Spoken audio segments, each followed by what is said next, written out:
নরসিংদী শহরের কাউরিয়াপাড়া এলাকায় মেঘনা নদীর তীর ঘেঁষে প্রাচীন শ্রী শ্রী বাউল ঠাকুরের আখড়াধাম। বাউল সম্প্রদায়ের নিয়ম অনুযায়ী প্রায় ৭০০ বছর ধরে মাঘী পূর্ণিমা তিথিতে অনুষ্ঠিত হচ্ছে বাউল মেলা। বুধবার থেকে শুরু হওয়া মেলা চলবে আগামী মঙ্গলবার পর্যন্ত।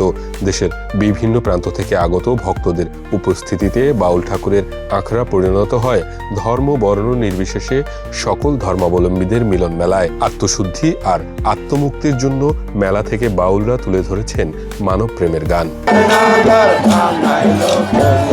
প্রতি বছরই মাঘী পূর্ণিমার দিনে শ্রী চৈতন্যদেবের জন্মতিথি উপলক্ষে এই মহাযজ্ঞের আয়োজন করা হয়। প্রায় ৭০০ বছর ধরে ঐতিহ্যবাহী এই মেলাকে ঘিরে নরসিংদীর কাউরিয়াপাড়া এলাকার মেঘনা নদীর তীরে সমাগম ঘটে হাজারো নারী পুরুষের। নদীতে চলে পুণ্য স্নান।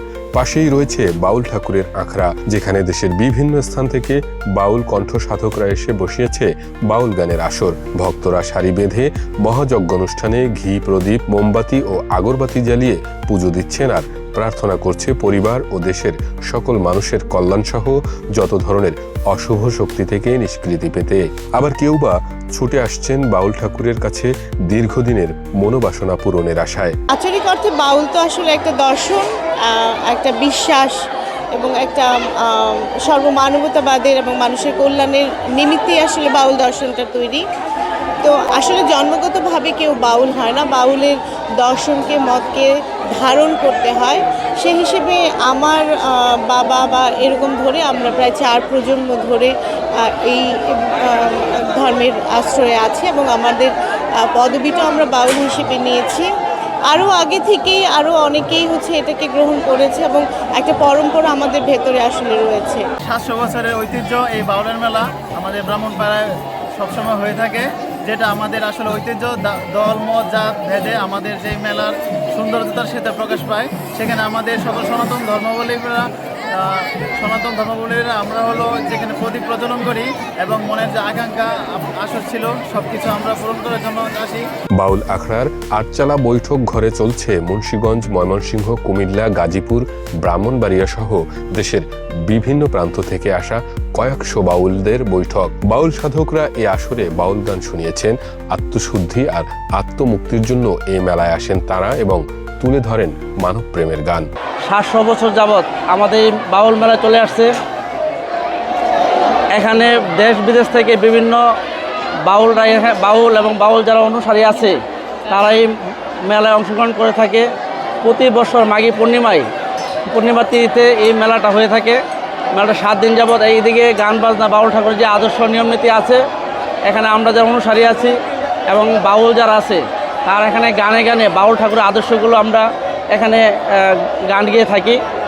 এখানে সব বাউল ঠাকুর যে নিয়ম নীতি আমাদেরকে দিয়েছেন সেগুলো হলো মানুষ কীভাবে শুদ্ধ হওয়া যায়, আমরা কীভাবে ভালো মানুষ হতে পারি।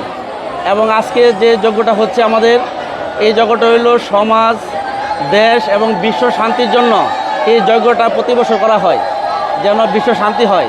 তা আমরা এখান থেকে একটা মেসেজ দিতে চাই, বাউল ঠাকুর যেন সবাইকে শান্তিতে রাখেন। বাউল ঠাকুরদের আধ্যাত্মিক শক্তি সকল ধর্মাবলম্বীদের কাছে টেনে এনেছে। তার আত্মত্যাগের মহিমা প্রচারে এই মেলার আয়োজন করা হয়। এখানে সকল জীবের মঙ্গল কামনা, দেশ ও জাতির মঙ্গল কামনায় প্রার্থনা করা হয়। গত বুধবার থেকে বাউল মেলা হতেছে। পরবর্তী আজকে হলো এবার রবিবারে আমাদের যজ্ঞ অনুষ্ঠান হচ্ছে। এখানে মানুষের মনস্কামনা পূরণ করার জন্য এই কাজগুলো হচ্ছে বাতি, মোমবাতি, আগরবাতি জ্বালানো হচ্ছে। নদীর থেকে স্নান করে মনের পবিত্রতা নিয়ে এখানে মনোবাসনা পূর্ণ করার জন্য কিছু কিছু মানত করে মানুষের উপকৃত হয়, যে মানুষের ভবিষ্যতে কল্যাণ হয়, এটার জন্য করতেছে। আর বিভিন্ন জায়গাতে বিভিন্ন কেন্দ্রের থেকে বাউল ঠাকুর এখানে আগত হয়, হিন্দু মুসলমান জাতি ধর্ম নির্বিশেষে। এবং খাবারও অনুষ্ঠান হয়। খাবারের মধ্যেও সবাই সম্মিলিতভাবে আমরা খাবার টাবার আহার করি। প্রত্যেকে একটা চিন্তা করে যে এখানে এসে একটা মানুষের যে কল্যাণ, প্রত্যেক ধর্মের মধ্যে কল্যাণমুখী হওয়া, এগুলি চিন্তা ভাবনা করে এবং প্রত্যেক মানবেরই কল্যাণমুখী হওয়া দরকার। কল্যাণ কি? আগে দেখতে হবো দেহকেন্দ্রিক, দেহকে চিন্তা করতে হবে, দেহকে চিন্তা করি সব হয়। যেটা আমরা বলি, আমরা আমাদের মতো ভগবান বলি বা ঈশ্বর বলি, আর অন্য ধর্ম হচ্ছে তোমরা আল্লাহ বলে। সেই প্রেক্ষিতে বাউল ঠাকুর বলে গেছেন একই আল্লাহ একই জিনিস, তার নাম আল্লাহ, একই জিনিস একই বস্তু বিভিন্ন নাম, একই বস্তু বিভিন্ন। যারা বাউলের টিমটা হইল এক, এখানে কোনো নাই, জাতি ধর্ম নির্বিশেষে বাউল না। এটাকে আমি বিশেষত্ব গুরুত্ব দিয়ে থাকি। আমরা নিজেরাও দিই এবং আমাদের যে ভক্তবৃন্দ অনুসারী তাদেরকেও আমরা দিয়ে থাকি যে তোমরা এই প্রার্থনা করো। প্রথমত হলো জীবকে চিনতে হলে প্রত্যেকেই, যেমন আমরা আমাদের থেকে, যেমন বাউলের মূল থিমটা হচ্ছে সবাইকে রক্ষা করে রাখো, প্রত্যেকটি মানুষকে রক্ষা করো, প্রত্যেকটি মানুষকে কোনো আঘাত করো না। এটা হলো আমাদের মূল থিম।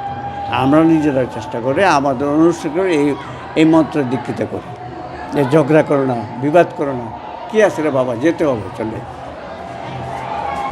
বরাবরই আমরা এখানে বাউল ঠাকুর ইয়েতে সুন্দরভাবে প্রশাসন এটাকে দৃষ্টিভঙ্গি রাখে, প্রত্যেক দিক দিয়ে আমাদের যাতে সুন্দর শৃঙ্খলা থাকে ওরা বজায় রাখে, এতে করে সরকার প্রতি আমাদের আনুগত্য প্রকাশ আমরা করে থাকি সবসময়।